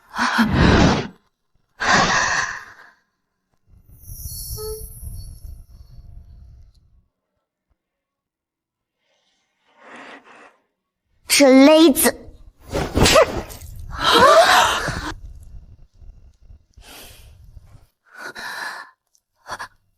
你敢打我？对我不敬，一巴掌便宜你了。我喜欢以德服人，武德也是德。九姑娘，先回房叫丫头冰敷一下吧。你就任由我被外人打？九姑娘，在府里诸位兄弟姊妹中，以六姑娘为长。六姑娘训诫妹妹，合情合理。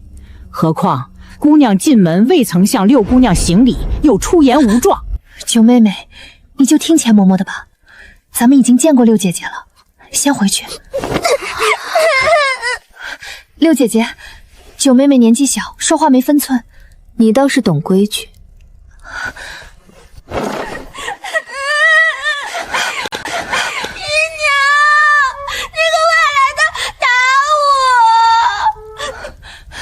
拿冰来！我定要告诉父亲，他凭什么一个人霸占西院？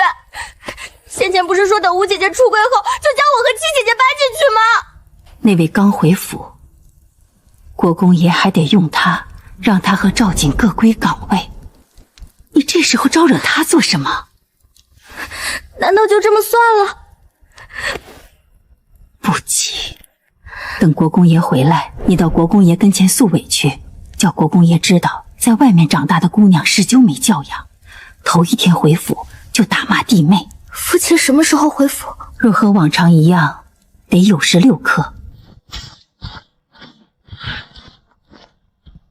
圣人口谕，宣宁国公谢峰到紫妍殿觐见。赵氏当年生产，臣之亲女被调换出府，这些年养在晨曦下的谢瑾，实为镇国公赵伯元的儿子。是赵夫人知道此事，至少与他脱不开干系，但他一个人无法扫清所有障碍，并解决后患。臣无能，至今无嫡子承系，才叫镇国公府有可乘之机。远山，此事怨不得你，是你忙于公务，不知人心叵测，请罪就不必了。你女儿既然自己找回来了，你打算怎么办？自然是各归其位，只各归其位，不让镇国公府担责，怎么可能？这才像你。说说你打算怎么做？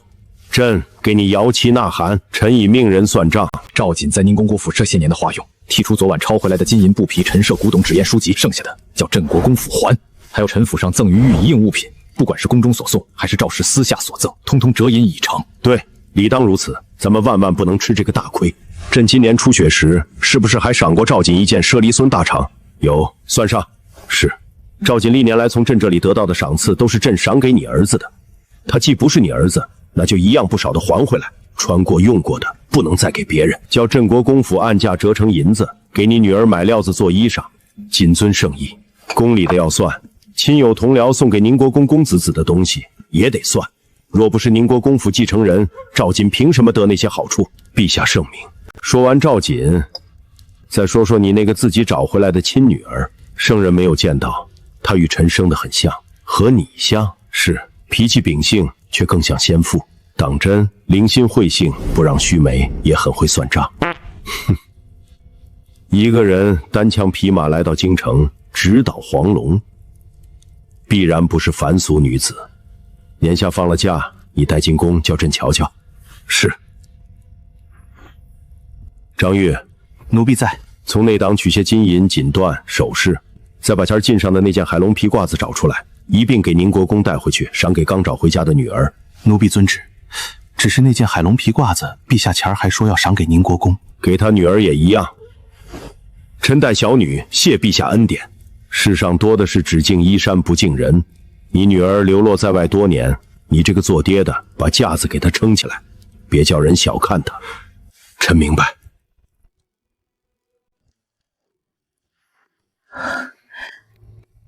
这是陛下赏你的，这么多，金银、锦缎、首饰都有，还有这件海龙皮褂子。海龙皮，皮货行老板说过，极珍稀，极保暖，价值还在紫貂悬壶之上。好东西，圣人真大方。陛下怕你初来乍到，叫人小看，所以赏这些给你撑架子。圣人英明。昨晚我已经给了你1000两银子。现在圣人又赏了你这么多，你还有什么不满意？爹，说。我的月钱、年历、压岁钱什么时候给我？你有什么需要花钱的地方？多了。赵明月从府里得的你要，赵瑾在府里花费的你也要。这2笔钱要回来，比你几个姐姐的嫁妆都多，其中已经包括你应得的月钱、年历、压岁钱。月钱、年历是宫中出钱，又不用开您的私库。只有月钱、年历是宫中出的，压岁钱向来从我私库里走账。凌霄，姑娘，你跟过上面的几个姐姐。五姐姐每年光压岁钱能收到多少？五姑奶奶每年得国公爷给的金银座子各8个，太太给金银座子各1对，二老爷、二太太、三老爷、三太太每人也给金银座子各1对。早些时候，老国公和老国公夫人给不给？宁国公，我可是你亲生的，给我可不会便宜外人。话说的太早了点儿。一句话，给不给？给。到宫中支616两银子，剩下的去找周嬷嬷。从我私库里取金银垛子，各112个，一个都不许多。是国公爷。谢谢爹。满意了？万分满意。陛下怕你没钱花，又怕别家千金瞧不起你，才赏这么多。若知道你有这份要账的功夫，说不定就收了刚发的善心。爹，又怎么？这就是您老人家的不对了，怎能叫圣人知晓这些微末小事呢？这件真漂亮，陛下给的自然是好东西。圣人赏我这么多，所以呢？我该回礼。陛下富有四海，什么没有？别太小看人。你能拿出陛下没有的东西？有。拿出来我瞧瞧。不拿。你方才不是说有？年下放假，您不是要带我进宫吗？到时候我直接进献给圣人，在此之前不拿出来。为什么？免得遭人惦记。谁惦记你的东西？那可不好说，毕竟我还没出生，就已经有人谋划取而代之了。镇国公府的账，明日继续算。当然要算，一笔都不能少。姑娘，国公爷，太太房里的翠侄来了。何事？说是太太请国公爷过去一趟。赵夫人终于坐不住了，爹，又想做什么？我也去。我直请老爷。她是我女儿，让我们父女俩听听你是如何狡辩。老爷，老爷真的误会我了，我不知锦儿是假的，又如何会把亲生女儿送出去？不是你换的。真不是，我产后力竭昏迷，万事不知，老爷当时是知道的。你笑什么？我笑赵夫人谎话连篇，产后昏迷可以伪装，赵夫人亲口吃下的催产药却不是假。我就是因为提前落草，才导致先天不足。不错，差点被你绕过去了。我原是10年中连续为老爷生孩子，才致身体虚弱，从而早产。因当时生得不顺，才不得不服用催产保命丹。我对前面4个女儿，哪个不是疼到心坎里？又怎会在14年前把亲生女儿送出去，换了别人的儿子回来？不知岳母大人和大内兄、大内嫂知不知道你把所有罪责都推到他们身上？肯定不知道。想通风报信的人根本出不去。老爷向来英明神武，就这样信了他的鬼话。告知他身世的人一定是我大嫂的人，自然袒护真正的始作俑者，把责任推到我一个人身上。再说，我一个出嫁女，怎么使唤娘家所有人帮我瞒天过海？兄嫂都活着，难道不怕他们将来同锦儿说明身世，令我所有心血付之东流？还挺聪明，这些话倒不是全无道理。赵嬷嬷只是下人，下人知道的未必是主子之间真正的决策。你觉得呢？赵嬷嬷是下人，往往奉性行事，主子之间的决策，她不可能知道的清清楚楚。她跟我说的话，我信90%，但我身世一定是真的，毋庸置疑。李代桃将不是赵夫人一个人能独自完成的。镇国公府老太和林夫人绝对脱不了干系，或许还有一家之主的相助。很好，你没全信，说明你聪明有决断，所有证据都指向你是我亲生女儿，这点不会错。我们夫妻25年，一个小丫头说的话你全听全信。14年来你有多疼爱赵明苑，所有人都知道，你视她如珠如宝，难道不是你以为她是你亲生女儿？老爷误会我了，我对明婉的疼爱源于锦儿。聘内侄女为媳确实出自私心，我只是想和未来儿媳好好培养感情，免得将来出现婆媳矛盾。爹，又怎么？别忘了咱们家给赵明韵的聘礼，务必全要回来。要回来给你？我是最大的受害者，唯一的受害者，不该补偿我吗？该。老爷、太太，大舅老爷门外求见。不见。爹，为什么不见？见，必须得见，让他做好赔偿的准备，免得咱们算好了账，他们却拿不出钱。陛下亲自发了话，他们不敢不遵旨。赔偿？什么赔偿？赵明玉从我家拿的，赵景在我家花的，还有刚才说的聘礼，全都得让镇国公府给我吐出。你怎会如此心狠手辣？比不得赵夫人。为了让娘家内侄窃取宁国公爵位，把亲生女儿送出去任人宰割。赵夫人精明一世，就没想过14年前你生下第6胎后，为什么迟迟没有第7胎、第8胎吗？你什么意思？自己想喽。镇国公府一定很清楚，只要赵夫人在我后面再生个儿子，赵景就绝无可能新继承宁国公爵位。他他们会不会防患于未然呢？不可能！大舅母让心腹陪房把我带去外地溺死，再用他妹妹的女儿代替我，好到宁国公府给他做儿媳妇。远山，莫生气。你们镇国公府让我给你们养儿子，还意图谋害我的亲生女儿，我怎能不生气？妹夫，没凭没据的，你怎么能胡言乱语？你不是要证据吗？我给你。此事陛下已知，你尽快准备应给我女儿的赔偿。什么赔偿？赵锦在我宁国公府的所有花费，赵明卫从我宁国公府拿走的东西，还有我宁国公府送去的聘礼。妹夫，锦儿是你的亲生儿子，不知道哪里来的骗子，仗着眉眼有几分像你，就编谎话骗你，你可不能上当。镇国公，我见你不是听你狡辩，而是通知你，把我宁国公府花2万两银子置办的聘礼收拾出来，再筹备赵锦和赵明玉在我府中的花费。休沐当天，我亲自去取。爹，带上我。行。妹夫，咱们两家乃是百年之好，不至于为一点小事闹到这般地步，对不对？小事？你以为这是小事？不可原谅。我同你父亲说话，你这个晚辈插什么嘴？你们害我，还不许我为自己鸣不平。苦主讨公道，竟成了苦主的不对。我要不要去敲登文鼓，请文武百官来评一评？你敢？若不好好还钱，你看我敢不敢？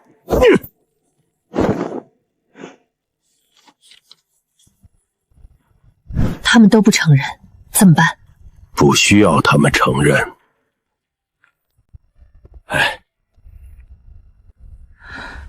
他们宅子租好了，文昌胡同，明天就搬进去。姑娘，礼物都备好了，再把刚才说的赏赐加上。姑娘待那位裴解元实在周到。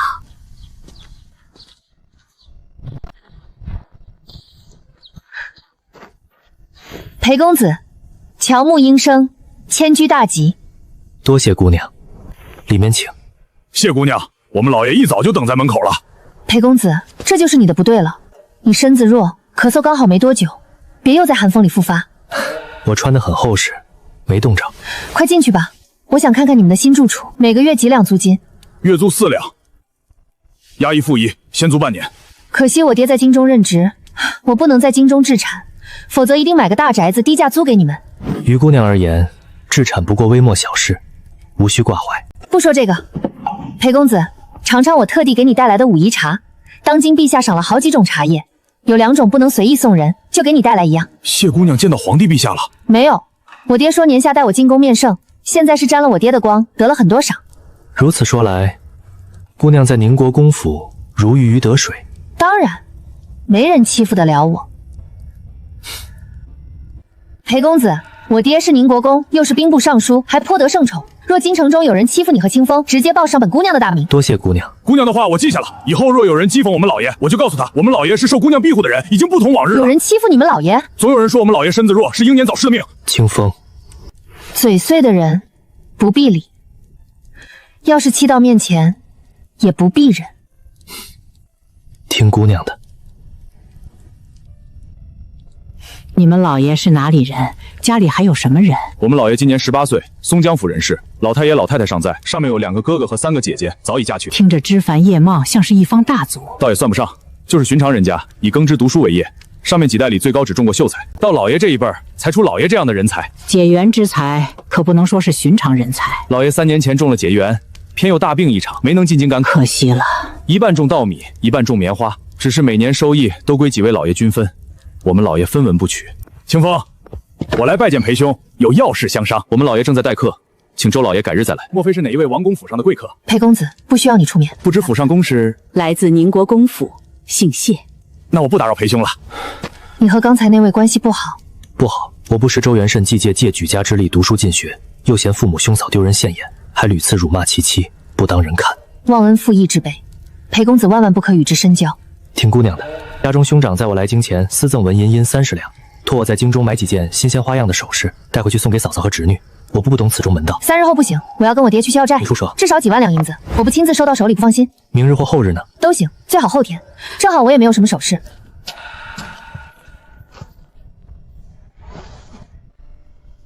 裴公子，再见。